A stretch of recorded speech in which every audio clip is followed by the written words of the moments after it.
I think the most impactful thing that I have seen achieved through the Scholars Program is how many young people's stories have changed. What key things transformed my life through this journey? One of those was access to education. Our bottom line, always, is how does this improve the lives, economic and leadership prospects of diverse young people? We care deeply about the impact the scholars will make beyond themselves and the societies in which they operate. I would love to see the alumni being strong supporters of the Scholars Program, coming forward and helping the other scholars, the other vulnerable students to realize their potential. As Nelson Mandela said, education is a powerful weapon that you can use to change the world.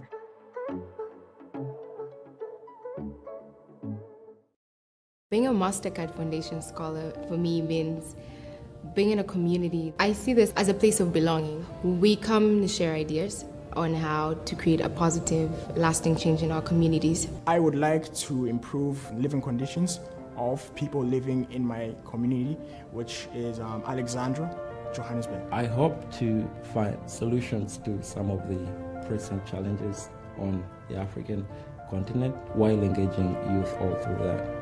Being part of the Mastercard Foundation means that you're part of this big, growing network where students are very like-minded. They're passionate about the continent of Africa. They're passionate about their home countries and they want to see change and they want to be part of that change. And they want to impact the growth of not only their communities, but the continent as a whole. In 2015, I started Ubuntu Starter Investment to help the rural community in Western Uganda to become financially independent and economically sustainable. We carry our people's dreams from where we come from. Most of us are literally the dreams and the hopes of our communities. I decided to build a science library where there will be mentors and there will be resources and there will be 3D printers for these young minds with great ideas to actually do something. I'm passionate about mental health in Kenya. I feel if we attend to patients who have mental illness as much as those who have malaria with such urgency, our society is going to move in a very dramatic way. I believe we need people who truly care about the continent to be at the forefront of decision making in order to be able to move the continent forward. And I believe I can be one of those people. I kind of see this community as a community with a voice that we could use to express ourselves, to actually tell the world that we are empowered. Enlightened, we can bring about change. I love the idea of having Africa in a position where we are able to give but not just receive. The future is with us because we are the transformative leaders that the continent needs.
Hello, everyone. First of all, thank you so much for joining us for this event, which is part of the Mastercard Foundation series of events as we celebrate 10 years of the Scholars Program. My name is Waringa Kamau.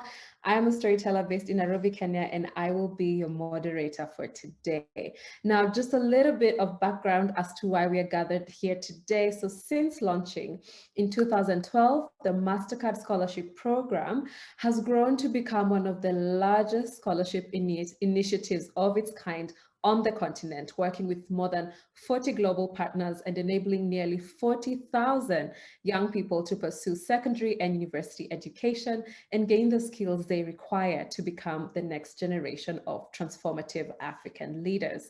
Now, today, we will take a look back on the community that has been birthed out of this scholarship program over the last 10 years, and we shall be hearing about some of that here today. Please follow the conversation on social. The handles will be displayed on your screens. Feel free to use the hashtag Scholars10 and hashtag Baobab 2022 so we don't miss anything that you want to share with us. Before we get started, I want to know where you all are tuning in from. So please drop your location in the chat on whatever platform you're streaming this event on. Drop your location. I kind of want to get a sense of where all of you are joining us from. Okay, I see Nairobi, good. I see Cape Town. I see Morocco. Wonderful. I see Costa Rica as well. I see Lagos. Wonderful. We have such a diverse crowd here today. So thank you again for joining us. And without wasting any time, let's get right into the session. So to start us off, we will have Shona Bezanson, someone who has been an integral part of the Scholars Program over the last 10 years. Shona is the head of regional programs, Eastern and Southern Africa at the Mastercard Foundation. Shona joined the foundation in 2013 as a part of the Scholars Program team, and in her 9 years at the Mastercard Foundation, she has contributed to the expansion and evolution of the Scholars Program, as well as the foundation's regional initiatives and enterprise efforts related to gender, inclusion, and safeguarding. Now, before joining the foundation, she was a child protection advisor at Save the Children in Sierra Leone, the Democratic Republic of Congo, and Chad. And before that, she previously worked at Right to Play and the Catholic Office for Emergency Relief and Refugees in Thailand. Shona is an eternal optimist who is passionate about peace, justice, and creating opportunities for young people. She currently lives in Kigali with her family. Now, Shona will start us off with her reflections on the evolution of the Scholars Program and share some of her highlights and takeaways from the last decade. Now, Shona, thank you so much for joining us today. Please take it away. Thank you so much. And hello, everyone. Good morning, good afternoon, wherever you are. I'm joining today from Okere district in Ghana. So very pleased to be with you today. And I'm so excited for this conversation, which is all about the scholars community. So when I think about community, really comes to mind for me is that it's about the people and the things around us that inform us and reflect who we are. Community is part of what provides us with inspiration and with anchoring, with love, with support, with strength, and it's part of our identity that we carry with us no matter where we are. And this definition of community really seems to hold when it comes to the scholars community. Let me tell you a little bit about the beginning of the scholars community. This is a community that came together quite organically in the very early days of the Scholars Program. It was formed in response to this very human instinct for connection. And connection was a request that was coming to us at the foundation consistently from the very first scholars in the program. They wanted to know one another, they wanted to be in touch with each other, and to connect with scholars across different institutions where they were learning. And so this desire for connection was really the seed that has blossomed into the scholars community that we know today. In those early days, the Mastercard Foundation worked with scholars and with our partners to determine how do we facilitate this connection. And we started by defining what it was that would anchor the scholars community. And very quickly, we arrived at the idea that this community should be anchored in shared values, mission, and purpose. So let me explain. Shared values are these norms and beliefs that inform the way we behave and that all scholars share. For example, being ethical, serving others, compassion, integrity. Mission and purpose are what motivate us and propel us forward. And for scholars, this is a commitment to improving their lives, improving the lives of their families, their communities, and more broadly, to transforming Africa. And so in combination, values, mission, purpose pointed us to this concept of transformative leadership. So from that moment on, we knew that this would be a community that was anchored to transformative leadership, and that it would be a place where scholars can exercise and practice transformative leadership. So to help structure the scholars community, the foundation worked with partners and scholars again to launch the Baobab platform and the Baobab Summit. The platform is the online community, as you know, for scholars, where we can share connections, share resources, opportunities, and learn together. And the summit is the annual face-to-face event that is all about connection, inspiration, leadership, and learning. And so Baobab, in some ways, is synonymous with community. But while these structures are important, it's the membership of the community, the scholars themselves, that has propelled the community forward and really shaped it to what it is now. And from where I sit, I see that this is a community that it's a place about opportunity and about action. So for example, scholars who didn't know one another before are coming together to jointly plan and implement community give-back projects and social ventures. Scholars are actively sharing internship and job opportunities and brokering connections to their wider networks. The community is also a place where friendships have blossomed, and I believe we've even seen a few marriages. The scholars community has also emerged to be a place of comfort and support in difficult times. So sadly, we've seen a few cases of scholars and alumni who have passed away over the years. And in these times, scholars have come together through this community to express solidarity and support and to contribute in really concrete ways to family and to friends who've been left behind. As the Scholars Program has evolved, so too has this community. The number of members, of course, has expanded exponentially, and the diversity has really deepened. We now have community members from all across Africa and beyond, and these members bring with them different countries, different cultures, different languages. We have young women and young men from rural settings, from urban settings, young people who've been forced to flee their countries and find life beyond, and young people with different impairments who experience the world through that lens of disability. This diversity is an amazing source of strength, of insight, and innovation. And what's also amazing is that all of these young people are finding common ground in the anchors of the scholars community, taking me back to this idea of shared values, shared mission, shared purpose. So as we celebrate Scholars at 10, it's a wonderful opportunity to reflect on the scholars community. What can we learn from the history and the evolution of the community? What do we collectively bring forward to the future? And as scholars, let's ask ourselves, how do we show up to this community? Show up with love, show up with optimism, give what you can, take what you need, and know that this is a community that will always have your back. Thank you so much. I'm so excited to participate in the discussion today, and thanks to everyone for joining from around the world. Back to you, Waringa.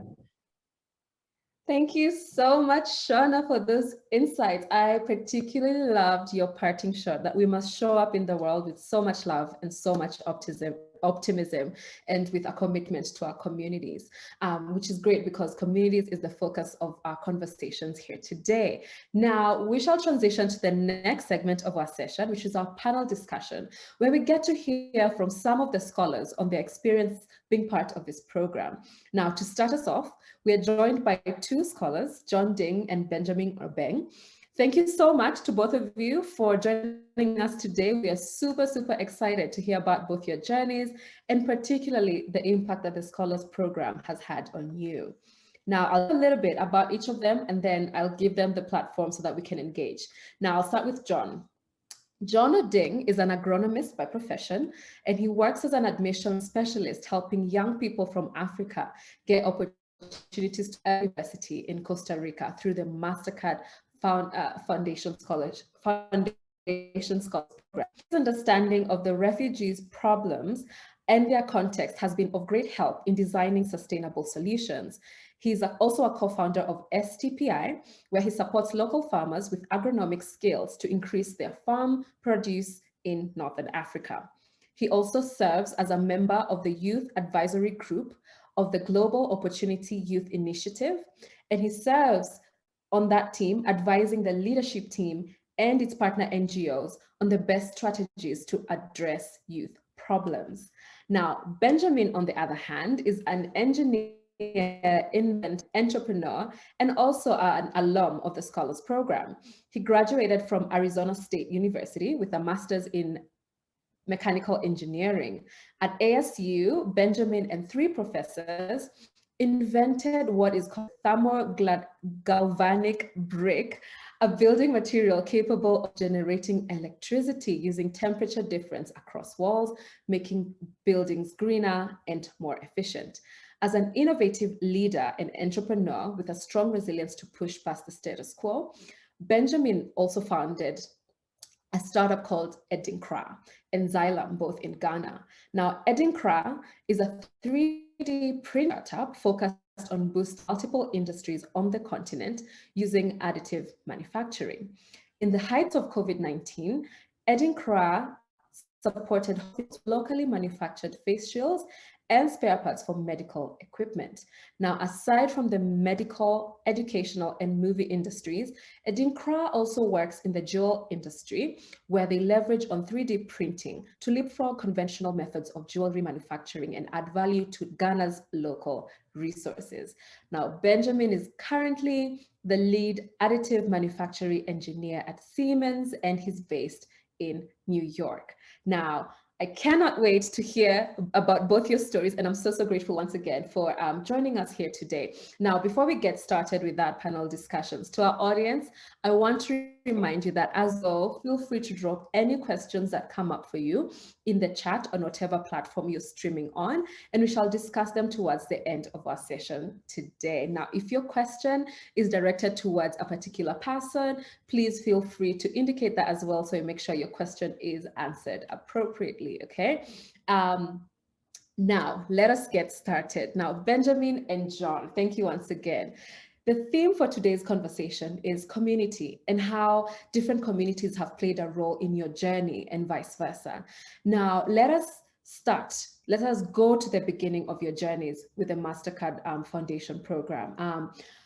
Can you talk to us a little bit about the engagement that you had with the scholars community? And I'll start with you, Benjamin. What was it like transitioning into high school and later on to university as part of the Mastercard Foundation program? Kind of what was that engagement like with the scholars program, and what people were key in ensuring that you were able to excel in that part of your journey?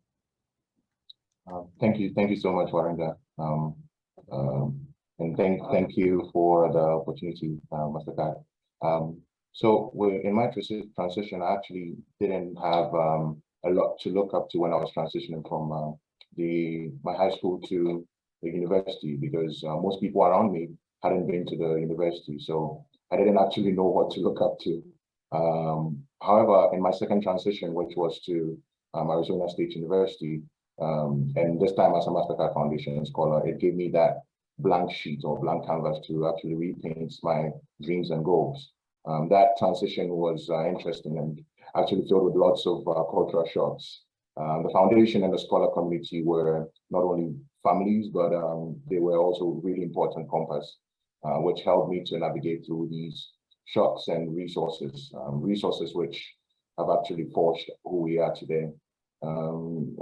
Outside academics, the foundation also provided opportunities to actually hone our talents. And one thing I do is I also do spoken word.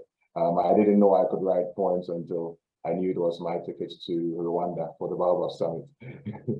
Or another set of group of people who actually directed our part has been professors on campus. They've been extremely instrumental. For me, every professor was an email away. It didn't matter whether he or she was in Accra or Sydney or London.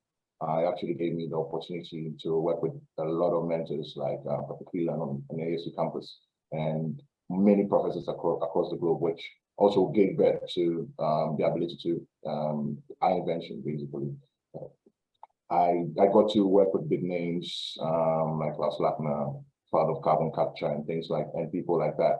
And by virtue of that association, some scholars after me also got the opportunity to work in those labs. So that was actually how my transition was. Love it, love it. How about for you, John?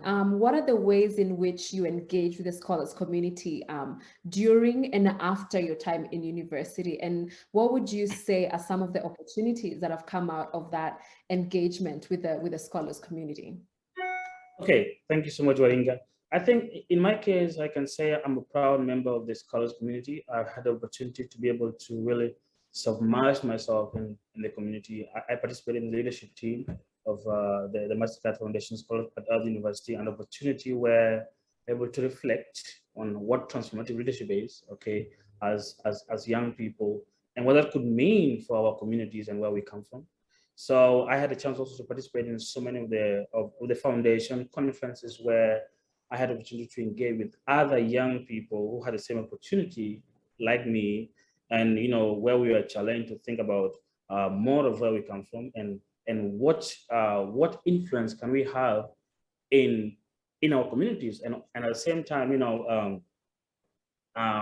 to reflect on how we should be more of change advocates. I had opportunity as part of the engagement. I had a chance to be among the youth delegate that was invited to participate on the Young African Works strategy in Rwanda in 2017, where we were really reflecting on how the foundation could increase impact in helping young people solving their problems. And I feel so glad and privileged that I could witness some of the ideas that we shared at that platform at that time being implemented today by the foundation, helping to outreach to young people and address their problem. So I can say being part of the community has not only been beneficial to myself as a person, but I think it has been a space where I'm challenged to think more about not only me, but other people.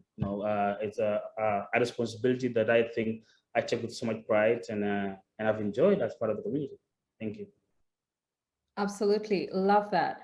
And I have to agree, the scholars community is also one of my favorite things about being part of this scholarship program, for sure. So I agree with you on that. It's like the gift that always keeps on giving. Now, let us widen our scope a little bit and talk about the work you do within the communities that you're part of. Now, John, you have been quite involved with working with refugees over at Earth University, and particularly in being able to successfully recruit them into the Scholars Program. Now, tell us a little bit about why is this work so important to you, and maybe what are some of the lessons that you have learned along the way?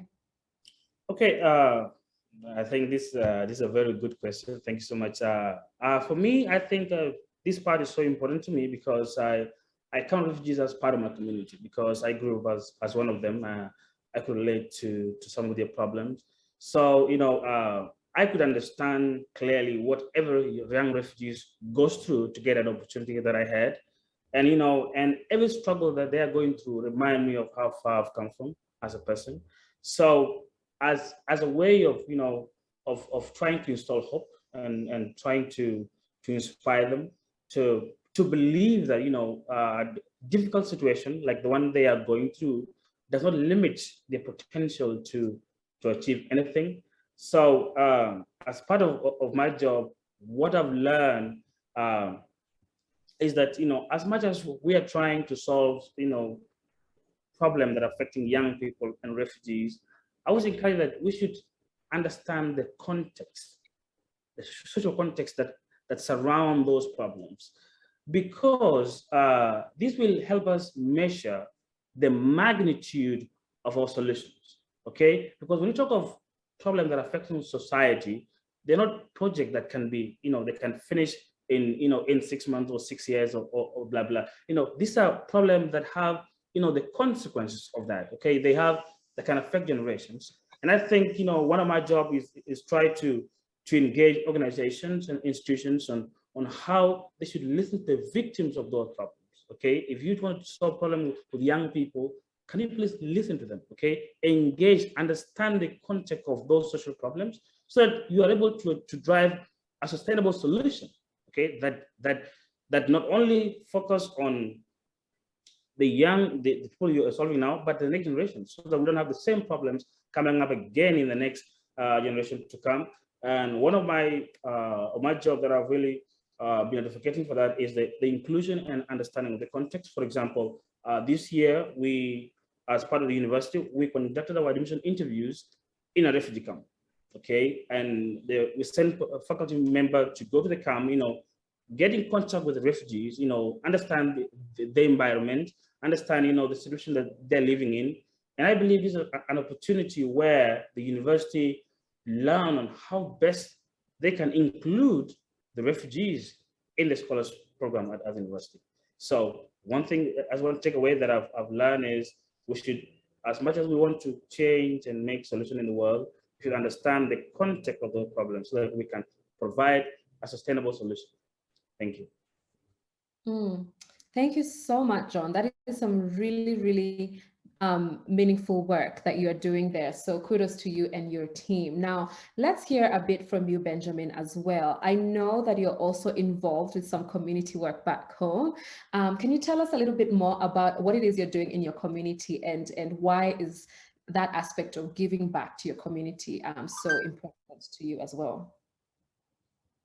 I think I agree with John when he says that's an important question, and for the reason being that I'd like to borrow some words from Fred Swanica, the founder of ALA and ALU. He said that all of us who are privileged enough to be healthy, to be alive, to have education and to have influence, our role is not to do small things and to solve small problems. The only way we can justify the privilege that we have is by solving the world's biggest problems and by doing the hard things, right? And I strongly believe that, like every scholar, we have been privileged and provided with lots of transformative tools. So to justify that privilege, I have to go to work with those tools. And I think we are like reflectors, right? We, regardless of how big or small the opportunity that we've been given, and regardless of the stage that is provided, if everyone reflects a measure of that opportunity that we've been given in our respective communities, it sums up to cause an enormous change. So being privileged, we have to solve problems and we have to do the hard things, which could be really hard. But the good thing is that the hard things aren't hard to find, especially for us, because it turns out that most of the hard things are found on our continent. And so we have a lot of work to do. With regards to some of the things I've learned in these things that we do is that doing the hard things could be extremely hard and frustrating. I work with a number of colleagues, and one thing is for sure, the resilience of and hunger actually of our generation to push boundaries and push past the status quo is amazing. And if we're able to give our generation the right opportunities to channel that hunger, I believe there would be a huge transformation. And that's why we have to do the hard things. And because when we do these hard things, it gives the opportunity for other people on the continent to also shine in their respective ways. Absolutely. Thank you so much for that, Benjamin. Now, doing the hard things is not often very easy. So for you, John, I'm curious, what are some of the trade-offs that you've had to make, to enable you to pursue the work that you do in your community? And maybe what are some of the values that have helped you make those decisions, and what keeps you focused on your goals despite all the setbacks that you face? Okay, I think I'll start by saying that, I think I'm not the only one. Many of the scholars with the desire to put impact in their communities, one thing that we don't have are the tools and the opportunities to create impact in a society that are not easily available in the continent. So that really forces many of the scholars to be away from their communities and their families. And I can say that has been one of the biggest trade-offs. I'm almost going for 8 years out of the continent without my family and my community. And I think that's the biggest trade-off, because we, as much as we would like to create change in our community, we like to be engaged, like to participate and witness firsthand the impact that our actions are contributing in the continent. However, everything that you do, and if you can see the results of what you're doing, the people you have helped, and how much they board on the scholars program and working so hard to achieve their goal, I think it gives me a satisfaction that it's worth of sacrifice to do that kind of trade-off. So as part of values and principles, I believe in integrity, responsibility and empathy, the chance to put yourself in the shoes of other people. I believe the essence of the scholars program was, someone thought of, the young, talented people that, that deserve opportunities, and then, somebody put their shoes in that. So for me, I believe, I have the responsibility to meet the standard of those who believe in me, okay, by opening doors to other people, and also through my impact, ensure that every other young people, young person deserve an opportunity like the one I have, like the one that the scholars community have, through the impact that we are trying to contribute. One of the things that keep me focused on my goals, and it's kind of personal. I believe, to whom much is given, much is expected. So most of my job, or most of whatever I do, is I align it to be to the service. Am I being of a service to other people? If it is giving service to other people, I think it helped me focus, because I know at the end of the day, I'm not doing it for me, I'm doing it for somebody else. Okay, so if I feel tired, if I feel exhausted, if I feel demotivated, I put myself like, somebody else need that. Somebody else need that energy. Somebody else need that idea that I have. And I think it has helped me focus a lot in whatever I do. It has helped me, push for solutions, because the beneficiary is somebody else, not me. Thank you. I love that. And you're right, to whom much is given, much is also expected. Now, Benjamin, talk to us a little bit about from your side and within the work that you're doing. What are some of the setbacks that you experience as you're doing the hard things, and kind of what keeps you going regardless? Yeah, I agree with Shona. It's there are a lot of challenges. Like I said, it's extremely frustrating sometimes. I believe Edin Graz actually closed 3 times, at least in my mind, and resurfaced. But one thing is for sure, like I said, with the resilience that we have as scholars and as African youth, I believe the challenges of resources to be able to do what we do, the challenges of certain setbacks with regards to certain rules that are available, and even skilled personnel. I had to, with Edin Graz, for example, I had to train a lot of my friends back in Ghana on how to work with printers and things like that, so they could be able to help and support in most projects that we take on. But I think there are a couple of challenges, but when we rely on those challenges, we wouldn't do anything. It's just that we're supposed to break past that boundary or that barrier, and we're able to come up with some amazing results from that. And as scholars, we've been taught to be resilient, and that's what we hold on to. Absolutely.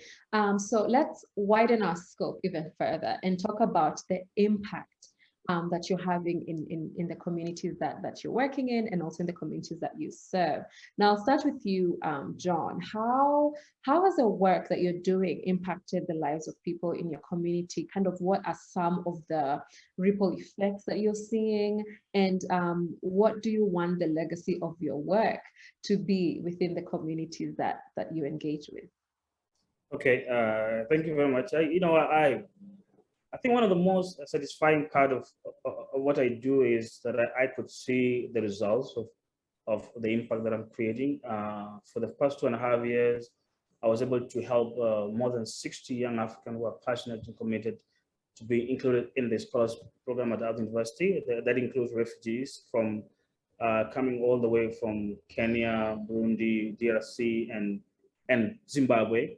So this is an opportunity that, for example, before my time, actually, most refugees didn't have an idea that there is, the scholars program that is open to that, and they can be part of it. And I'm glad that we have opened such opportunities to actually extend and reach them at their doorstep. So them being included in the program, I think it's been one of the biggest achievements, and having to have the university increase the number of impacts in more than 12 African countries has been of help. Also, during the pandemic, I had a chance to participate as a youth member advisory for the Global Opportunity Youth Network, an initiative that was formed in 2019, basically to address the young people problems. So one of my job has always been to advocate for the youth inclusion in terms of strategy and planning. Okay, so we had different NGOs with resources, and they want to help, young people address their problems. But so we helped during the pandemic young people coming from Brazil, from India, and from Colombia, finding ways to cope with it, with the COVID effect and more of that. So I think it's something that I really take pride in that, and opening all those kind of conversation and helping, learning that NGOs and different partners are willing to listen to young people, and they're willing really to give young people a chance. Because I always say, look, if you're designing a solution, you have to also to know the skill of the person that you're gonna put in place. Okay, so if you're thinking of a young person and you want them to provide a solution, ask them, what skill do you have to tackle the problem you have? Okay, because most of the cases, the solutions that people are providing, young people don't have the skill to provide those solutions, but they know what can work for them. Okay, so it's important that we engage them and ask them, okay, what do you have to solve the problem that you have that you're going through? So I think I've helped different organizations understand that and include that. We could see some of the impact in more than actually they set up a youth fund that would use to help young people from Brazil and Colombia solve some of the problems they had during COVID. Also, together with my colleague, so Luciela Basha, who is also a scholar, we work together in an initiative that we formed almost 3 years ago in northern Kenya. Northern Kenya, it's part of I lived in there for a couple of years, and I could really identify some of the issues that they had and problems that they had. And we come with an idea on how we can diversify the incomes of most vulnerable youth and women in the region. Right now, for example, we have around 43 small-scale farmers whom we give agronomic skills, access to market. We help them, apply for loans to improve their yields and their source of income. That has been really the most satisfying way to see, those women. For example, we have around 20 of them are women, provide food for their families, take their kids to school, from the small gesture, I can say, the small gesture that we help them do. So all this kind of stuff, have really opened my eyes and challenged me that, there's more to do. And I think I am called upon to do more, to think more. So as part of my legacy, I would like to contribute to sustainable development of the world, a small part of it. At least, that John was here and John contributed a small piece of that. Thank you. Love it, love it. How about you, Benjamin? Tell us a little bit about how the work you're doing is impacting your community, and maybe are there any dreams that you want to come alive in the communities that you serve? Talk to us a little bit about that. Yeah, thank you, Waringa.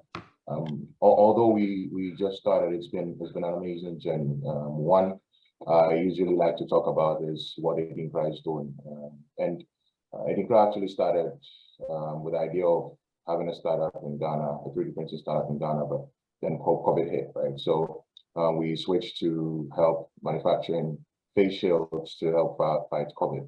We donated these face shields to hospitals and got some interesting recognitions and feedback from that. We also helped universities in Ghana work on projects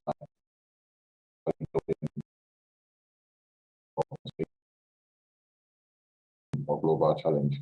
We currently work with hospitals and diagnosis centers to make or to 3D print MRI, which helps doctors to have a better understanding of their patients' conditions before they enter theater or for surgery. So things like fractures and tumors. And one that we worked on was the fracture style of a kid, which was pretty interesting. And we being able to support the hospital with that was really amazing. And in the movie industry also, we design and print movie props, so we can make more advanced and futuristic or sci-fi movies like that of Black Panther. These have been amazing, but coming from a small mining village in Ghana, one thing I'm most proud of is what we are doing in the jewelry industry. And I've seen African countries sacrifice their water, land, lives, right, in exchange for gold revenue without even adding value to them. And as the world's 7th gold producer, with Ghana is, our revenue is nowhere near that of other countries who buy our raw materials and then add value to them. That entire value chain leaks, and that's mainly due to lack of technology. So what Waringa is doing right now is leveraging on 3D printing or advanced manufacturing to help leapfrog the jewelry manufacturing industry and telling the African stories through these jewelries. And we work with jewelers, train them on technology, and then we actually just shipped our first jewelry out, which is outside the continent, right? And we had customers tell us, some of the customers tell us that they were told to ship their designs to Europe or somewhere in Asia because it wasn't possible to make them in Africa. And aside that, we've actually helped a lot of engineers and people with ideas just bring their products to life.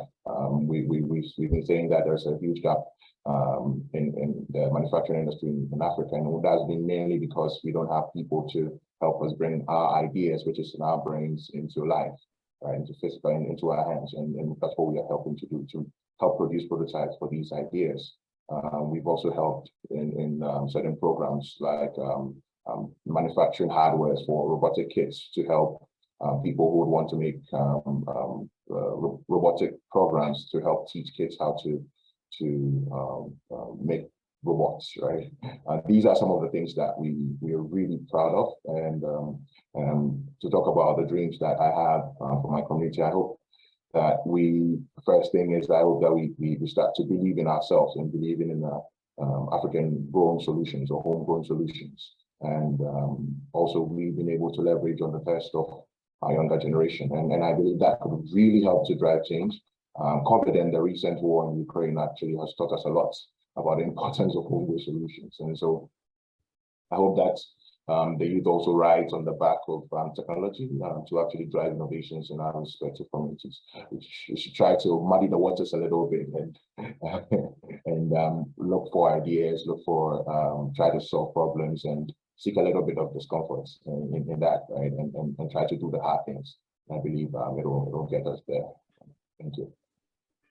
Thank you so much, Benjamin, for that. And thank you to you both for sharing your stories of impact and sharing so passionately about the work that you're doing in your communities. I wish you all the best as you continue to do that. And to our audience, remember, if you have any questions to our first two speakers, and including Shona from earlier on, please drop them in the chat and we shall be answering them in just a little bit. Now, we shall take a little commercial break and have a performance by Donald Doro. Now, Donald is a Ghanaian music artist, civil engineer, and also an alumni of the Scholars Program. Donald, take it away.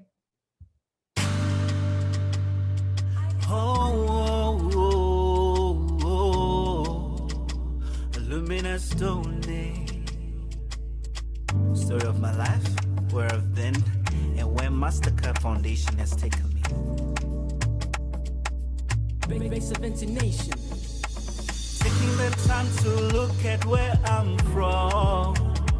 All the visions and the dreams I had for life. What was needed was a simple amplitude, giving the needed platform to express myself. I am the future now, I am the future now, creating a better world for you and me.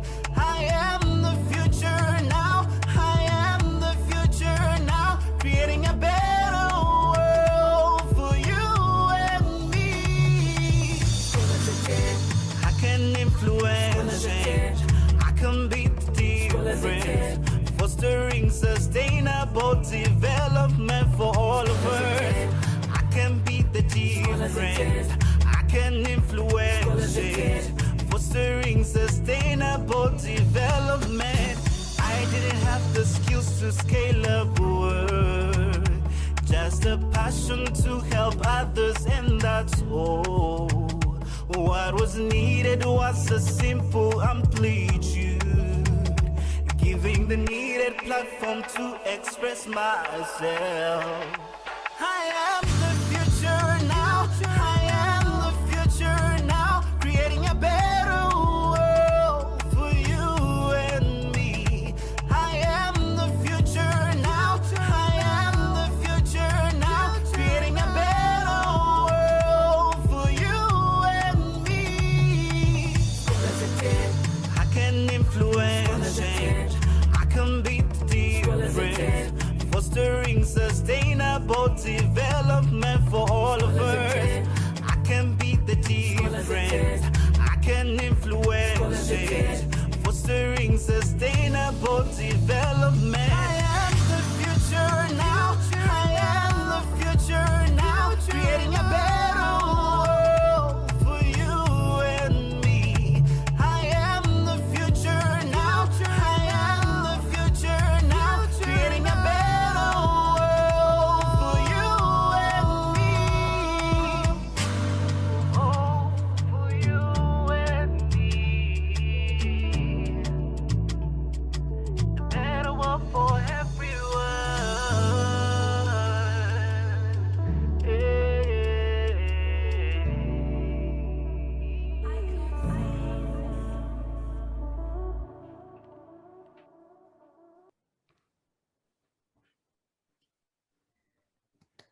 Thank you so much, Donald, for sharing your gift with us. That was absolutely lovely. And if you ask me, that should be the official anthem for the Scholars Program. Let me know if you agree in the chat. Now, to our audience, we welcome you to continue chiming into the conversation on our social media. The handles will be displayed on the screen, but share your thoughts and use the hashtags #Scholars10 and Baobab 2022 so we don't miss them. And as you do that, please drop any questions you may have for any of the speakers that we've had so far. That's Benjamin, that's John, that's Shona. Drop any questions you might have for them so that we can address them in just a little bit. For now, though, we shall move on to the next segment of our time together today. And I shall invite another program alum called Ubah Ali. Now, Ubah will be sharing some of her insights from her journey. Now, I'm going to tell you just a little bit about her before she joins us and gives us more information. Now, Ubah is a social activist from Somaliland. She's pursuing a master's in international conflict and cooperation at the University of Stirling. Ali completed her bachelor's degree at the American University of Beirut, where she focused on political science and international law. Now, in 2022, she was listed by the BBC as one of the world's most influential 100 women due to her campaigning against injustices, both in Somaliland and in Lebanon.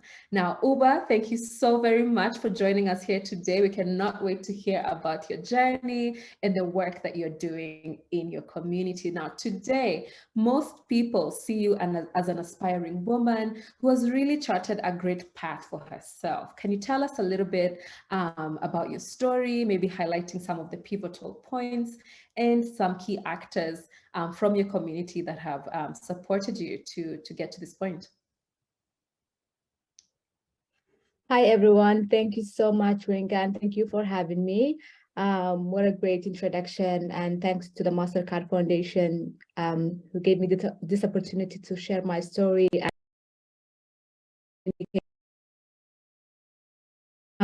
As you said, I am from Somaliland and I was raised in Somaliland. I am the first generation went to university in my whole family. So growing up, I had no role model to look up to. So it was always me that wanted to push the boundary and create my own legacy and also continue to fight for my education and for my basic rights. Because when I was growing up, I had a lot of obstacles, and including my family did not want me to go to school. So I was like, no, I need education, because education is the only passport that I need, that I could also change my journey and my lifetime. So I fought hard, but also along the way, there were a lot of people, including sponsors, teachers, advisors, who have also helped me to continue my education, but also aim higher to finish my higher education. And also Mastercard Foundation is also some of the actors that helped me to accomplish my dream. Wonderful, wonderful. And now with that in mind, take us back to how you crossed paths with the Scholars Program. So how did you find out about it? And maybe what are the aspects about the program that resonated with you and gave you that push to apply? So I'm always passionate about and giving back to my community, but also transforming the image of the African continent when it comes to media, when it comes to how other people see the African continent. Because when you hear about the continent, you know, there are always these negative images that media has created about the continent. So growing up, I felt like I had to contribute to the development of my continent, but also my community. So when I went to high school, my college counselor introduced me to the Mastercard Foundation, and she told me, since you are passionate about giving back to your community, but also have this positive image about transforming the continent, you have to apply to this scholarship, because it will also give you the skills, and also it will also give you the space to network and meet with people from different parts of the continents, who will also help you to create your own group to maybe collaborate with them and, you know, do something about the continent or your communities. So she was the one who encouraged me to apply to the Mastercard Foundation program. And that, of course, was the best thing that happened to me, because I had the opportunity to travel within the African continent. And it was my first time traveling and seeing, you know, other countries in the continent, but also how the students in those countries were transforming in their own people, and also their individual interest, and also mission to build the image of the continent. Mm-hmm. I love that. I love that. And as we celebrate community, seeing as that is the heart of our conversation today, let's take you down memory lane and ask you something about what was your experience like with the scholar community over at AUB, American University in Beirut, and maybe looking back at your engagement with the scholars community on that campus. What are some of your treasured memories, maybe during your time as a student and even after? I mean, when I went to AUB, it was my first time like going to the Middle East, because of course I said before, you know, you always have this image about other countries, about other cultures, because of what you hear or study or read about some countries. So when I went to Lebanon and I went to the American University of Beirut, I had a lot of challenges, of course. You know, as a Black woman, when I went there, of course, people, because there are a lot of migrant domestic workers, people will stereotype you because of the way you look, but also it was just a different culture. And when I went to AUB and I met with different scholars from Syria, from the African continent, from Lebanon, from Palestine, I have realized that all of us have similar mission. It doesn't matter where we came from, but also each one of us are struggling to build a community, to help back our community. So that opportunity gave me the platform to talk to those students and also to network, but also to talk to my professors and, basically ask them about, their background, but also how they see the Middle East or their view of the Middle East or about the politics of the world. So that has gave me a different narrative of, the Middle Eastern politics, for example, or also when it comes to refugees, because in Lebanon, there are a lot of refugees from Syria and Palestine. And when I talk to those refugees, they taught me that at the end of the day, we say refugees, but also they are just a normal people. They are just like us. Just because they had all of these, wars or conflict, that they run away from their countries, but at the end of the day, they are humans and they deserve, all the rights that we have. They also should have those kind of rights. So that gave me, and also it helped me to de-stereotype or also decolonize the education that I had before about certain communities or certain cultures. So that has, in a way, opened my image about the world, but also it gave me the first-hand information to talk to and navigate about those cultures, but also to help them, to help those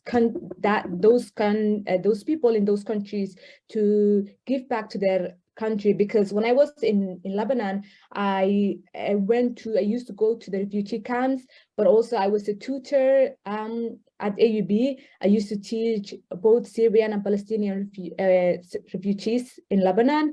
So it gave me also the skills and the platform and the space to also give back to the community, because it doesn't have to be your community, because as long as you're giving something, that's the most important thing. And because all of us want to make the world a better place, and wherever you are, just be kind. That is true. That is true. And I love what you brought up there about being kind, even as you're doing all the work that you're doing. Now, that is a good segue for us to take a deeper dive into your work and to your impact. Now, in 2020, you made it to BBC's list of 100 most influential women and have along the journey won several awards and recognition for the work that you do in your community. Talk to us a little bit about maybe what are some principles or values that have kind of been your North Star, that have kind of been your compass on your journey.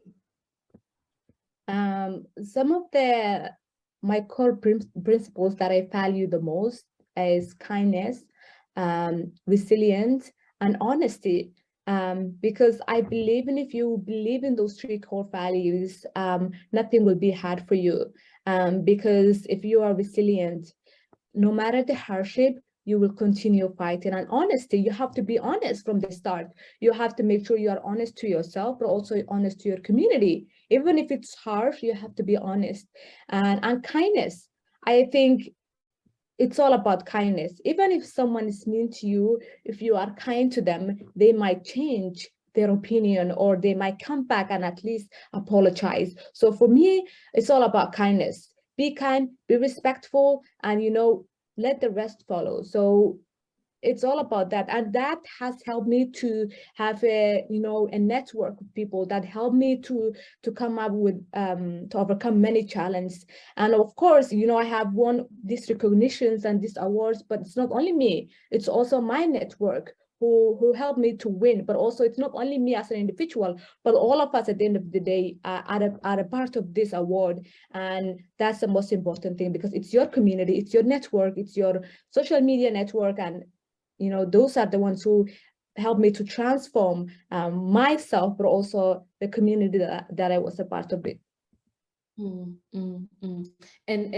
going off of that, we're really trying to get into the theme of catalyzing impact in the communities that we serve and we find ourselves in. And you have been a big champion of that, particularly through your foundation, the Solace Girl Foundation. So tell us a little bit more about the work that your foundation does, its outcomes, and kind of what you want to inspire in the community through this work.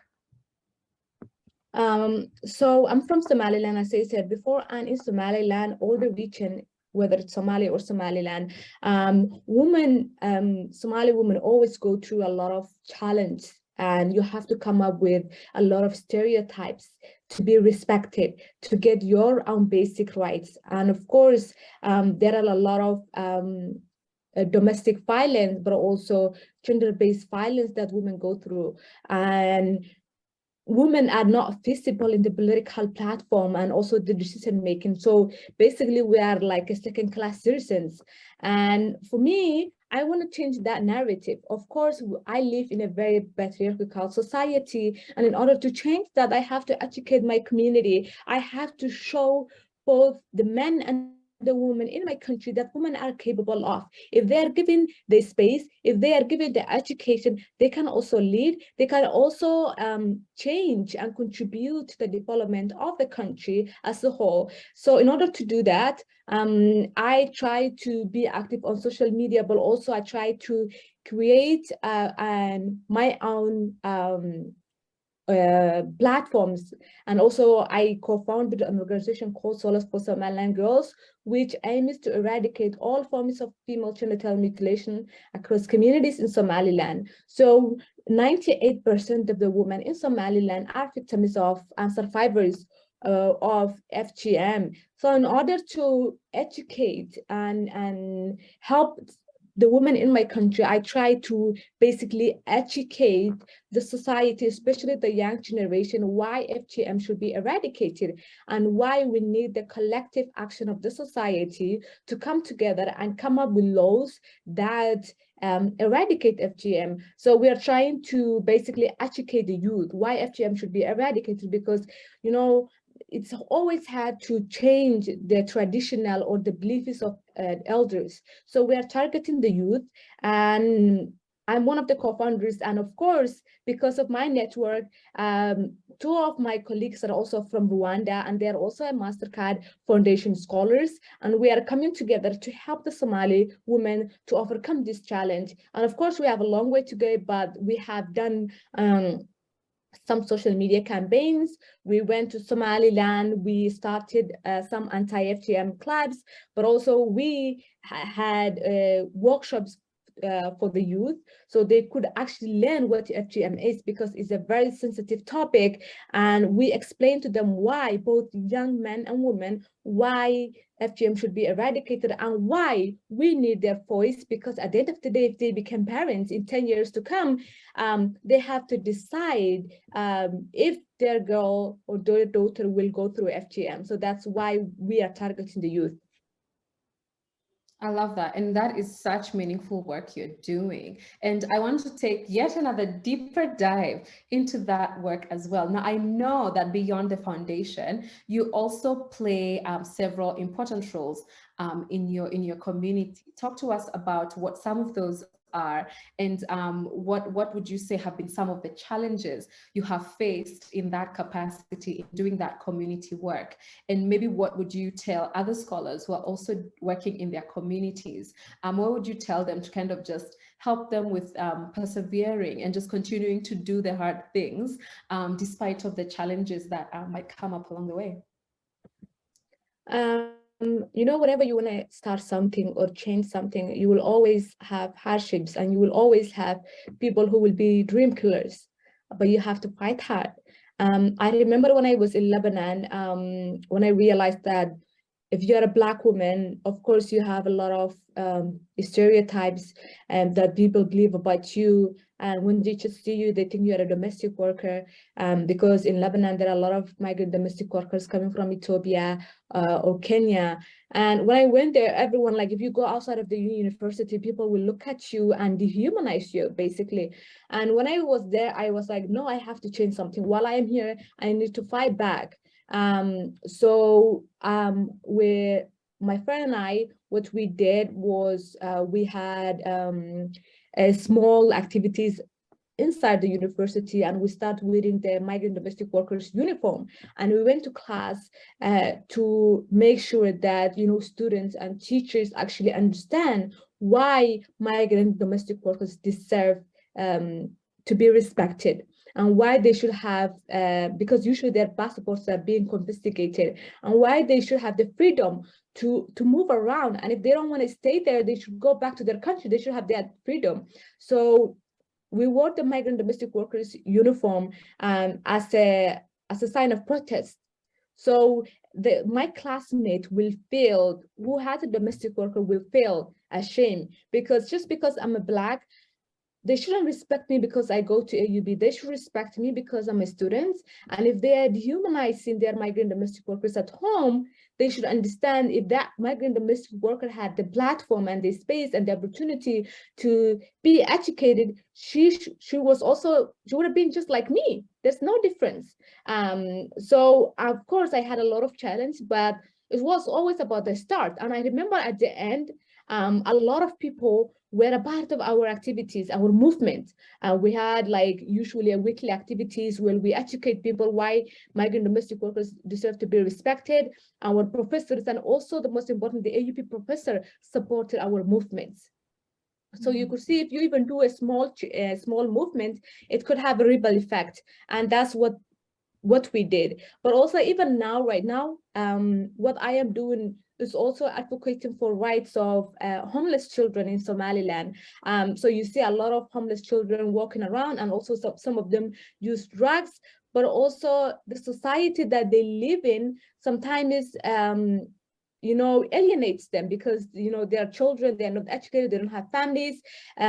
So what I'm trying to do is to make sure that these children also deserves support and the support that they're supposed to get from their real parents. But because they don't have those real parents, we can be their parents, and we can also adopt them and send them to schools, but also most importantly, buy them food, buy them clothes, and make sure that they feel that they belong to the community, and change that narrative around drugs addiction, children. So yeah, that's what I'm doing. But of course, you have challenge. You have people who sometimes will attack you on social media, who will say some mean things to you. But what I do is that I always go back to where I started, and I always talk to myself. If I was not resistant, if I was not rebellion, I knew I wouldn't be in this position today. So I have to continue and fight harder to make sure I leave a footprint, and also I leave a legacy. Even if I change one life, that's the most important thing to me.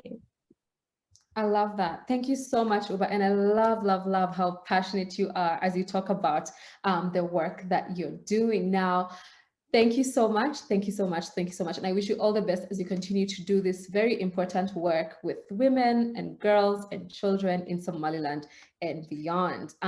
So now we shall move on to the next segment of our time together today, where we get to listen to some of the questions that we've had from our audience. I see we have quite a bit of them. So now we shall take some time to answer them. And you still have some time. If you haven't already submitted a question, if you have a burning question that you want to be addressed by any of our four speakers today, I see we even have a question for our performer. Please feel free to drop them in the chat on whatever platform you're streaming from, and we shall be able to answer them as we go. Now, I shall start with a question that has come in for Shona.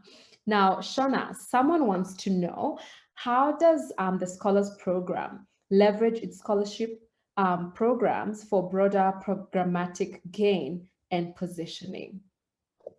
Yeah, No, it's a really great question. And I put some content in the chat there in response, but happy to elaborate. I mean, I think it's a great question because when we started the Scholars Program, certainly we were very focused on and knew that this would be a program that would transform the lives of young people, of the scholars themselves. That was clear, and that has continued and remains a central focus of the program. But as we moved forward, we also could see that this is a program that has the potential to really influence the institutions that we're partnering with, because it's a program that's quite different from other scholarship programs. It's comprehensive in nature. It has a really strong focus on inclusion. There's a very, very strong focus on transitions of scholars from education into the world of work and beyond. And these are elements that make the program unique. And so what the intervention of the Scholars Program at our partner universities provided was some space to strengthen some of the offerings at that partner university. So whether it was, tweaking the admissions system so that it could be more inclusive, thinking through what kinds of specific supports and services and accommodations will be required for young people with disabilities. How do we strengthen our career services to facilitate that transition for young people? All of these things were elements that the Scholars Program emphasized and provided some resourcing to deliver. And so through that, the university partners have learned, they've experimented, and they found new structures and services that they've put in place for scholars. Actually, these are really important and beneficial for our university and for the wider student body. And so some of those things that were introduced by the Scholars Program have since been institutionalized at the universities, at the partner universities, and now are serving the wider student body and benefit the tens of thousands of young people who are studying at these universities. So that's just one example, but it's certainly something that we learned and that we're leaning into moving forward, because we know we can leverage the university partners in different ways than what we've previously done, and we need to nudge them and hold them accountable for transforming themselves, as well as facilitating the transformation of the young people who are the scholars in the program. Thank you for that response. There was also a question for Donald, who shared a lovely musical performance for us. So Donald, someone wants to know, first of all, there's so much love for the piece that you shared with us today, but someone wants to know where it is that you share your music, whether this particular song that you shared with us today is on iTunes or any other platforms, and whether they can download it or purchase it. Okay, thank you so much. I'm glad you all enjoyed the performance. So my music is available on YouTube, and you can check out my YouTube channel, Luminous Doni, and my Facebook channel as well. It's Luminous Doni. So I'll put the links to the chat so that people can access it. Thanks. Lovely. Thank you so much. Please look out for that as Donald shares with us. And we also have a question for Ubah. Now, Ubah, someone wants to know, how do you deal with advocacy? How do you continue doing the advocacy work and be respectful despite of all the challenges or kind of the backlash that you mentioned that you oftentimes receive? How do you continue to do that advocacy work, remain strong and yet very respectful, and make your point as you go? Someone is curious to know that. Thank you so much, Waringa. I think to be, you have to be respectful, because if you are respectful, if you are not fighting back, if you are just trying to be, if you fight back with facts and with science and, with examples, people will respect you, because sometimes they are fighting because of their traditional stereotypes, and they're using, some patriarchal examples.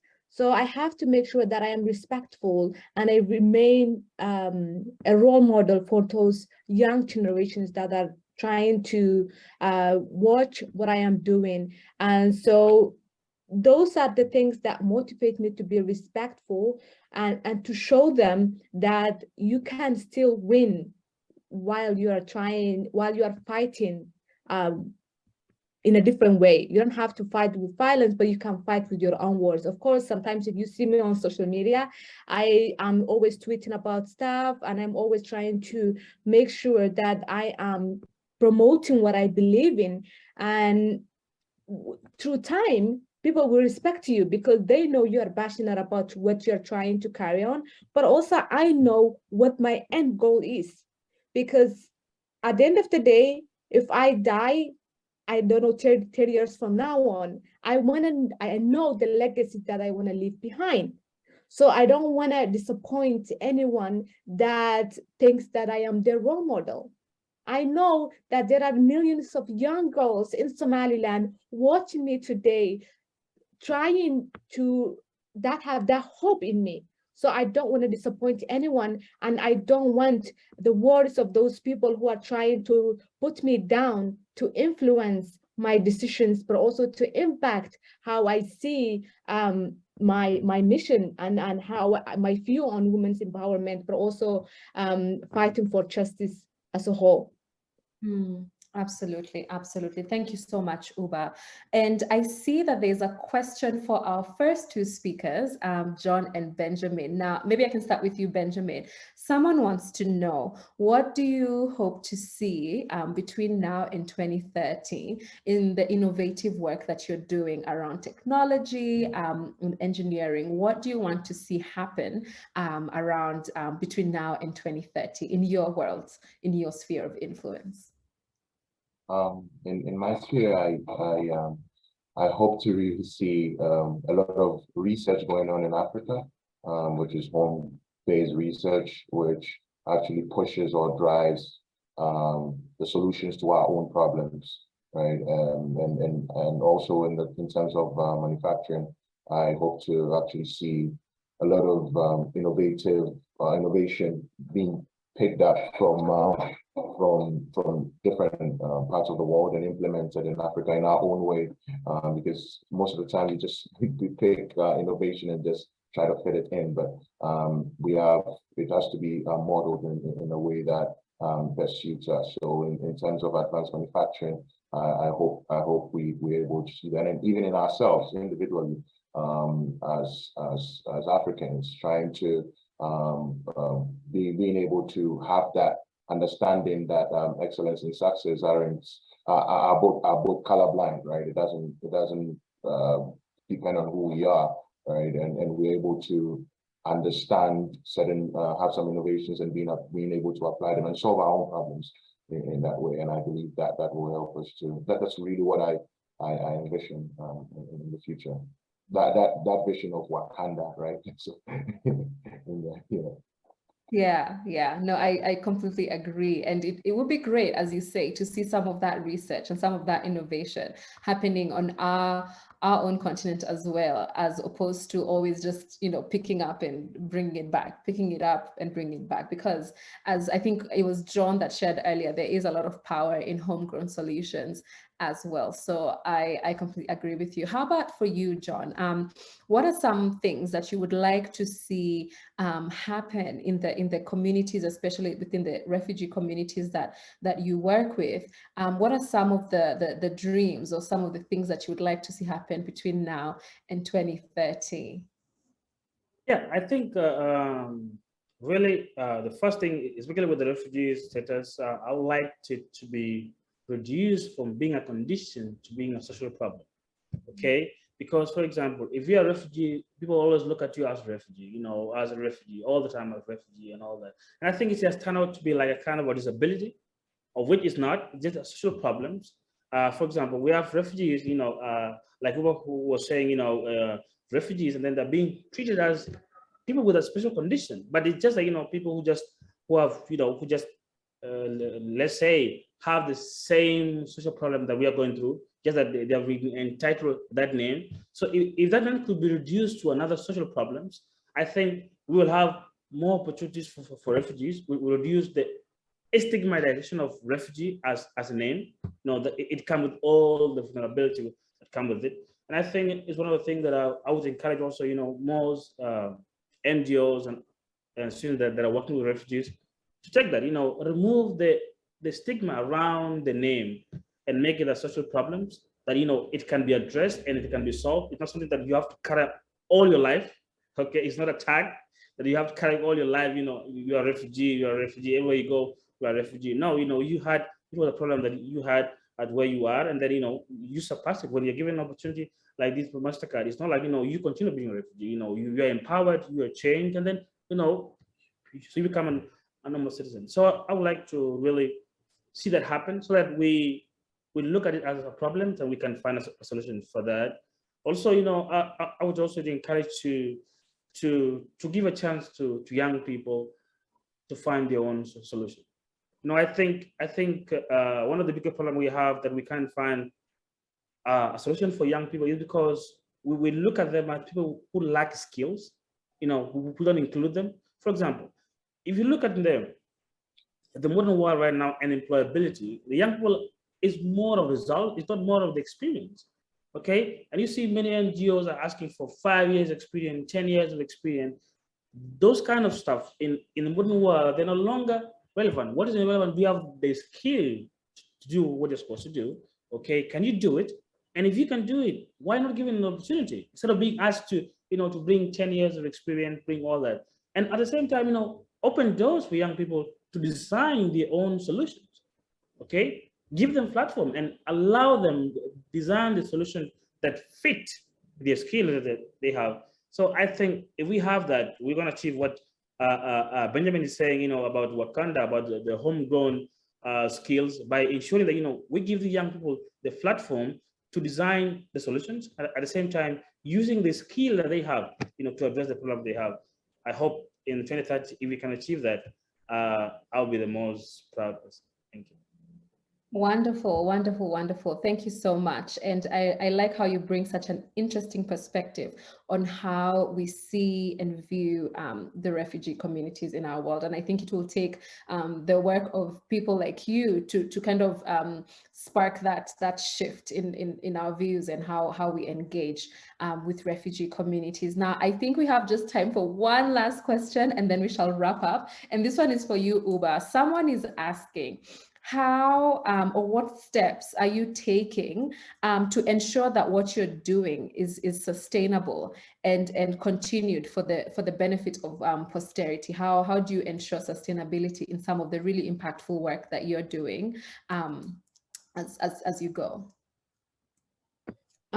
Because mainly what I'm doing is changing mindsets, especially when it comes to the eradication of female genital mutilation, to make sure that this process will be sustainable. That's why I'm targeting the youth. That's why when I make sure that the youth are more aware of why FGM should be eradicated, I know for sure in 10 years to come or 20 years to come, they will not circumcise their girls.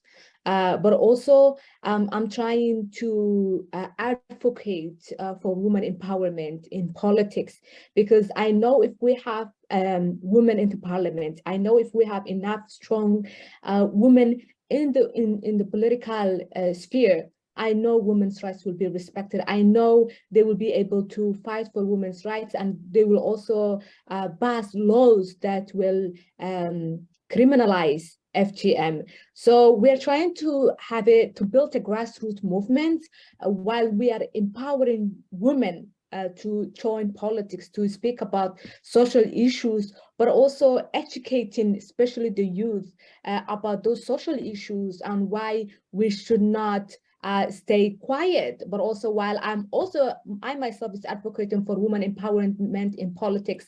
So that's the sustainability aspect of it, but also going back to those people that we gave workshops and asking them, their feedback. Are they willing to circumcise their girls? Are they educating and going back to their communities and making sure what we gave them and the knowledge that we gave them, they will carry on with them. So, getting those feedbacks is one of the things that I will measure and the success of our organization and the impact that we are going to have. And If you follow me also on Twitter, I always join Twitter spaces and make sure, that I increase my network and educate people also to support women's rights and also to respect women's rights and to advocate for women empowerment in Somaliland politics. Thank you so much, Ubah. Thank you, thank you. Thank you for sharing that insightful perspective with us. And once again, thank you so much to all our audience who have been joining us and engaging with us during our session today. And to our panel members, thank you very much for sharing your stories of impact with us. Personally, I have taken away a few nuggets, and I hope that each of you has also been able to walk away with something that can be of use to you on your individual journeys as well. Now, to the Mastercard Foundation, thank you, thank you, thank you from me and all other scholars that have greatly benefited from the important work that you're doing. We are grateful. Your efforts have enabled many of our dreams to come true, and by extension, sparked great impact in the communities that we live and we serve and we continue to engage with every day. Thank you very much. And I'm sure all of us cannot wait to see what the next decade of the Scholars Program looks like. Now, let's continue the conversation on social media. Remember to use the hashtag Scholars10 and Baobab 2022 so we can keep the conversation going. Thank you very much once again to all of you for joining us, and do have a lovely rest of your day wherever you are. Thank you.